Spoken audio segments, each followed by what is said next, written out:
کہ لندن کے اندر مذاکرات ہونے ہیں آصف علی زرداری صاحب کے, اور اس کے بعد جب نواز شریف صاحب وہاں پر پہنچیں گے تو پھر اس کھیل کے اندر کوئی ٹوسٹ آئے گا, کیونکہ جو حالات مجھے نظر آ رہے ہیں وہ اسی طرف اشارہ کر رہے ہیں کہ نہ اسحاق ڈار صاحب ہوں گے وزیر اعظم اور نہ ہی وہ ہوگا جو کسی اور کی نامزدگی کے اوپر وزیر اعظم بننے کے چکر میں ہے, اور یہی وہ اصل کھیل ہے جس کے ارد گرد یہ ساری کی ساری کہانی بنی جا رہی ہے. اور شاید یہی وجہ اسحاق ڈار صاحب کا نام, دیکھیں ایک بات تو بڑی کلیئرٹی کے ساتھ ہے, ہمارا جو 18ویں ترمیم تھی اس 18ویں ترمیم کے ذریعے الیکشن کو غیر متنازع اور سیاسی اثرات سے پاک کرنے کے لیے کچھ فیصلے کیے گئے تھے, جس میں جو نگران سیٹ اپ ہے اس کے حوالے سے طریقہ کار کا آئین کے اندر تعین کیا گیا تھا, اور اس کے اندر کچھ شرائط تھی کہ یہ جو نگران وزیر اعظم ہوگا یہ الیکشن نہیں لڑے گا, نگران وزیر اعظم کا کام صرف اور صرف الیکشن کرانا ہوگا, اور اس کی کیبنٹ کی تعداد بھی محدود ہوگی, وہ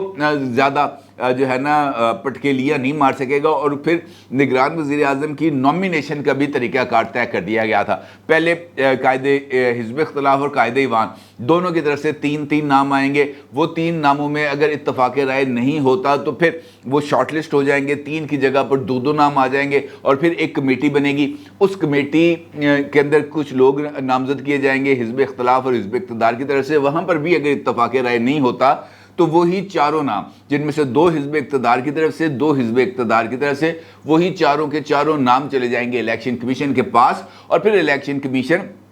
اس کے اوپر فیصلہ کرے گا کہ جناب کس بندے نے وزیر اعظم کا عہدہ سنبھالنا ہے. یہ طریقہ کار بالکل آئین کے اندر واضح کر دیا گیا ہے, اس کے اندر کسی طرح کی کوئی تحریف کی گنجائش نہیں ہے. ہاں موجودہ حالات میں یہ بات کہی جا سکتی ہے کہ اس مرتبہ یہ جو نگران وزیر اعظم کی تقرری ہے یہ پہلے مرحلے میں ہی قائد ایوان اور قائد حزب اختلاف دونوں کی موجودگی میں طے ہونے کا امکان ہے, کیونکہ قائد ایوان ہیں جناب شہباز شریف صاحب اور قائد حزب اختلاف ہیں جناب راجہ ریاض صاحب, تو ان دونوں کے درمیان کچھ زیادہ اختلاف کا امکان نہیں ہے, کیونکہ راجہ ریاض صاحب نے اگلا جو الیکشن لڑنا ہے وہ نون لیگ کی ٹکٹ پہ لڑنا ہے, لہٰذا انہوں نے اپنی ٹکٹ پوری کرنے کے لیے, اپنی ٹکٹ کو سیکیور کرنے کے لیے ہر اس بات کو تسلیم کرنا ہے جو شہباز شریف صاحب کہیں گے, کیونکہ شہباز شریف صاحب تو ٹکٹ ایشوئنگ اتھارٹی ہیں, ٹکٹ کے اوپر جو دستخط ہیں وہ شہباز شریف صاحب کے ہونے ہیں, لہٰذا راجہ ریاض صاحب کے پاس تو اس بات کی گنجائش ہی نہیں کہ وہ شہباز شریف کو ناراض کر سکے. اس سچویشن میں اسحاق ڈار صاحب کی نومینیشن کا امکان بنتا ہے اگر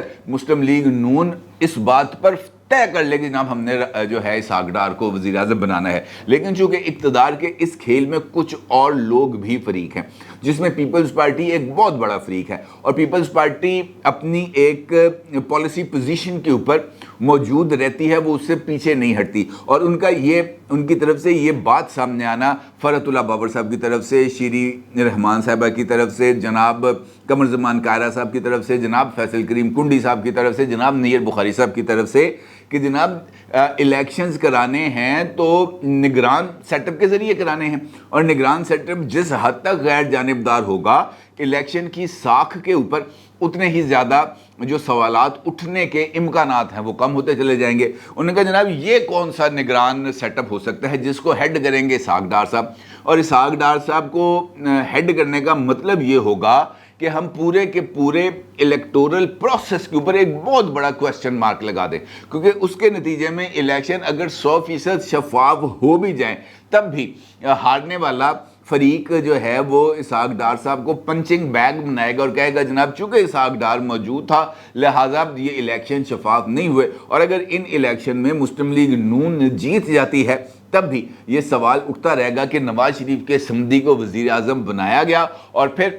وہ اس کے تحت جو الیکشن ہو گئے اس میں سے مسلم لیگ نون نے ہی جیتنا تھا, لہٰذا اس الیکشن ڈھکوسلے کا فائدہ کیا ہے. اور اسی بات کو لے کر پیپلز پارٹی کی طرف سے تحفظات بھی ہیں, البتہ انہوں کا یہ ضرور کہنا ہے کہ جناب ہم اتفاق رائے کے لیے آخری حد تک جائیں گے اور اتفاق رائے پیدا کرنے کی کوشش بھی کریں گے. زرداری صاحب اور بلاول صاحب دبئی میں موجود ہیں, ممکنہ طور پر ان کی نواز شریف صاحب سے ملاقات ہو سکتی ہے اور اس کے اندر اس معاملے پر غور و فکر کیا جائے گا. البتہ پیپلز پارٹی کا فیصل کریم کنڈی صاحب کا آن ریکارڈ یہ بات سامنے آئی ہے کہ جناب ہم اپنے کچھ نام بھی نگران وزیر اعظم کے لیے دیں گے. پھر ڈارک ہارس کون ہوگا, کیونکہ اگر اسحاق ڈار صاحب نہیں ہیں, اگر کسی کا طرف سے پیش کیا گیا نام نہیں ہے تو پھر وہ نام کون ہوگا؟ کیونکہ اس کے لیے بھی جو چیزیں ہیں وہ بڑی واضح ہیں۔ پیپلز پارٹی اور نون لیگ کا اس بات پر اتفاق ہے کہ نگران وزیر اعظم ایسا ہونا چاہیے جس کی نگرانی نہ کرنی پڑے۔ دونوں یہ چاہتے ہیں کہ انتخابات ہوں، اور اس کے ساتھ ساتھ وہ یہ چاہتے ہیں کہ نگران سیٹ اپ کو جو بندہ ہیڈ کرے وہ ٹیکنوکریٹ نہ ہو، پولیٹیشین ہو، یا پولیٹیشین کم ٹیکنوکریٹ ہو سکتا ہے، لیکن اس کا سیاست میں ہونا بہت زیادہ ضروری ہے۔ اس حوالے سے جو نام پہلے زیر گردش تھے، مجھے ایسا لگتا ہے کہ ان ناموں میں سے کوئی بھی نام، چاہے وہ مفتاح اسماعیل کا ہے، چاہے وہ شاہد خاقان عباسی صاحب کا ہے، چاہے وہ محسن بیگ صاحب کا ہے، چاہے وہ حفیظ پاشا صاحب کا ہے،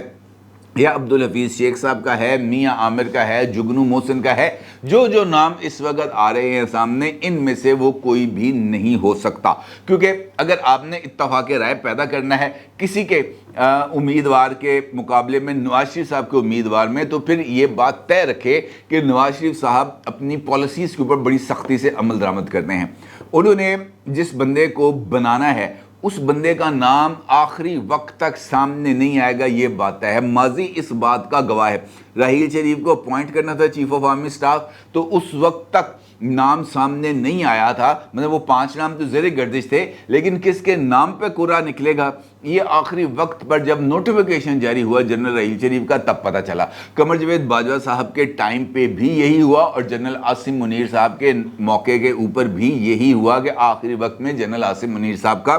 نام سامنے آیا۔ البتہ یہ ضرور ہے کہ چیزیں زیر گردش رہتی ہیں۔ اس مرتبہ بھی نواز شریف صاحب نے اگر اسے فیصلہ کرنا ہے کہ نگران وزیر اعظم کون ہوگا، تو یہ ممکن نہیں ہے کہ وہ اس حد تک 15 دن پہلے اس نام کو مارکیٹ میں لے کے بھی آئیں، اس کے اوپر بحث بھی کرائے، اس کے پازیٹیو اور مائنسز کو بھی جو ہے وہ اسسمنٹ میں لے کے آئیں، اور پھر وہی فیصلہ کریں جو انہوں نے کیا۔ ممکن نہیں ہے۔ لہٰذا اس وقت تک جو نام ہے، چاہے وہ اسحاق ڈار صاحب کا نام ہے، اس کا امکان نہیں ہے کہ وہ وزیر اعظم بنے۔ لہٰذا کوئی ایسی شخصیت وزیر اعظم بنے گی جس کا نام اس وقت تک زیر گردش نہیں ہے، اور اسٹیبلشمنٹ کو بھی اب پیچھے ہٹنا پڑے گا اپنے امیدوار کے نام سے۔ اور یہ جو اسحاق ڈار صاحب کا نام جس میں نے آپ کو بتایا، یہ تو صرف بارگیننگ ٹول ہے، اس کو بھی پیچھے ہٹنا پڑے گا، اور پھر کوئی گنجائش نکلے گی۔ یہ گنجائش نکلے گی تو پھر ہی یہ سسٹم آگے بڑھے گا، کیونکہ اگر ایسا نہیں ہوگا تو پھر وہ لڑائی جس کا اشارہ دیا گیا ہے یہ کہتے ہوئے کہ جناب کسی اور کا مطالبہ قبول نہیں کروں گا، تو یہ بات آگے بڑھ جائے گی۔ تیسرا، الیکشن کمیشن آف پاکستان بھی کسی بھی صورت اس طرح کی نامزدگی کو قبول نہیں کرے گا، اور اس کی مثال موجود ہے ہمارے پاس شاہد خٹک کی۔ شاہد خٹک جو خیبر پختونخوا میں نگران وزیر تھے، کیا جرم تھا ان کا؟ ان کا جرم یہی تھا کہ انہوں نے ایک عوامی تقریب میں تقریر کرتے ہوئے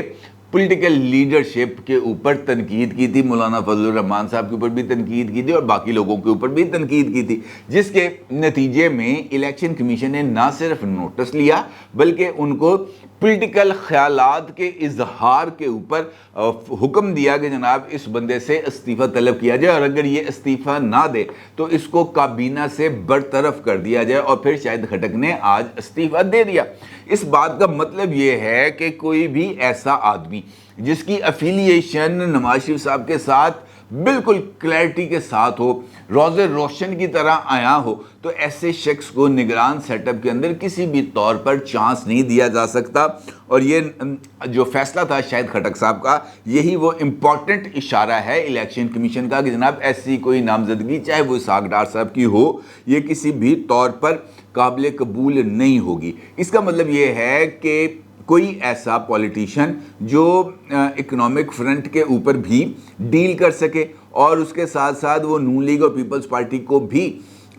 کمفرٹیبل پوزیشن پہ رکھ سکے، وہی امیدوار جو ہے وہ بنے گا نگران وزیر اعظم، اور اس کے پاس وسیع تر اختیارات بھی ہوں گے۔ اس کا مطلب یہ ہے اس بات کا کہ مسلم لیگ نون اور پیپلز پارٹی نے کی ٹاپ ٹیئر لیڈرشپ نے اس بات پر اتفاق کر لیا ہے، اس نام پر اتفاق کر لیا ہے کہ کون بنے گا نگران وزیر اعظم، اور اس کو وہ تمام تر اختیارات بھی تفویض کیے جائیں گے جو نگران سیٹ اپ کے دوران ہونے والے دوسرے اور تیسرے IMF کے جائزے کے لیے ضروری ہوں گے۔ اس کا مطلب یہ ہے کہ اب جو نامزدگی ہونی ہے اس کے لیے صرف نون لیگ اور پیپلز پارٹی نے اسٹیبلشمنٹ کو قائل کرنا ہے، اسٹیبلشمنٹ کو اپنے نام سے پیچھے ہٹنے پر قائل کرنا ہے، اور اس کے لیے آصف علی زرداری صاحب نے 2 دن قیام کے بعد لندن جانا ہے، جہاں پر